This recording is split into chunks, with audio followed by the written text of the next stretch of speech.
Hey guys, welcome to the channel. My name is Itzik and this is my review of the WR250R 2 years review. This is my first time in front of the camera. This is a good opportunity to talk to you, to share my experience with you on the bike after 2 years.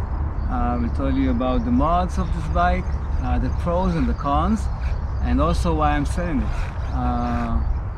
This is my first time in front of the camera, so be patient if you see it edit in the video. Let's start.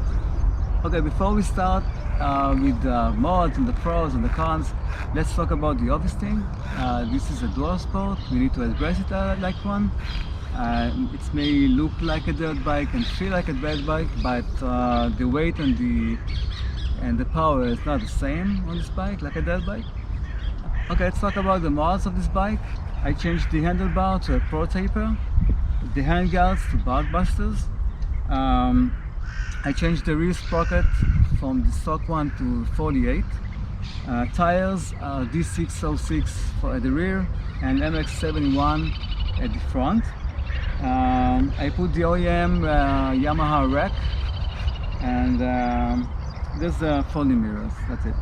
Let's talk about the pros. As a new rider, I think the WR250R service intervals are amazing.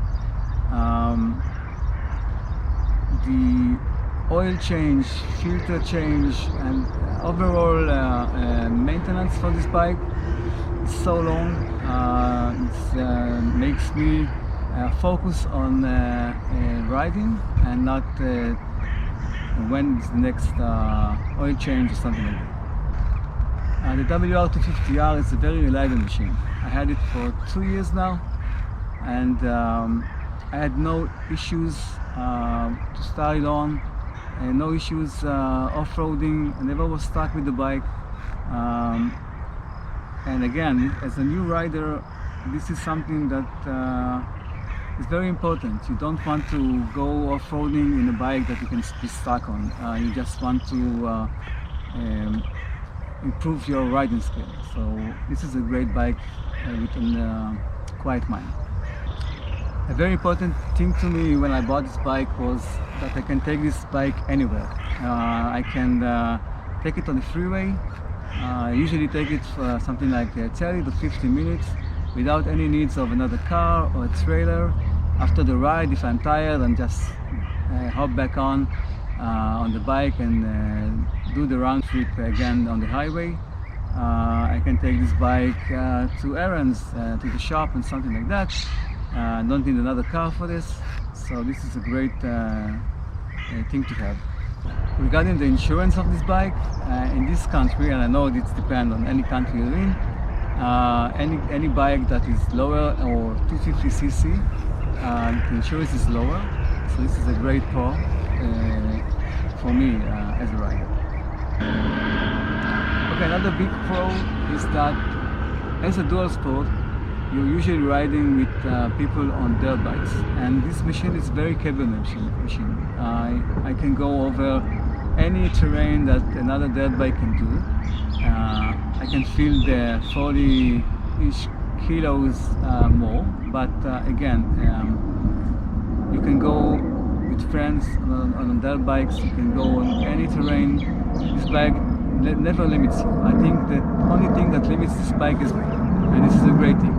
Okay, before I mentioned on the mods that I changed the rear sprocket from the stock one to the 48, and I mentioned this as a con before the change, because before the change I didn't have enough power, and the bike always during climbing rocks or something like that always turn off on the low end torque. So when I put the 48 sprocket, the bike got power. This is a big change to the bike. You immediately notice the power. And on the other side, it limits the high end of the highway speed. and it's something like you need to address.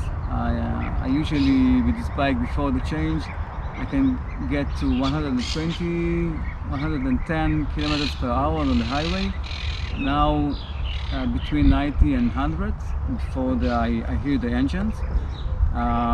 But again, it's something that you need to know on which terrain you enjoy more to ride. I enjoy to ride more off-road, so I can sacrifice the high speeds for the more power that I get from this bike. Again, it's a big change for the bike. It's a great change. Not expensive at all. There's a variety of different rear sprockets. I know people use 47, 48, 52. I didn't change the front one. It's enough for me. Let's talk about the seat of the bike. I'm usually standing when I'm riding off-road, so I didn't notice it for a long time, but when I started riding long trips on the highway, I started notice it more. It's very hard, it's not comfortable, and after half an hour you have to stop and rest. It's not a beacon, you can change it to a seat concept. Okay, so I mentioned at the beginning of the video that I'm selling this bike.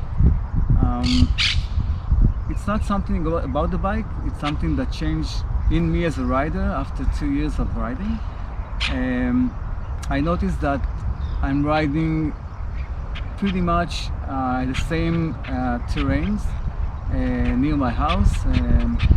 Usually it's something like 30 to 50 minutes, like I mentioned, of riding on the highway. I can get to the road, but it's very close to my home, and I wanted to ride more comfortably on the road and get to newer terrains and not lose the off-road capability.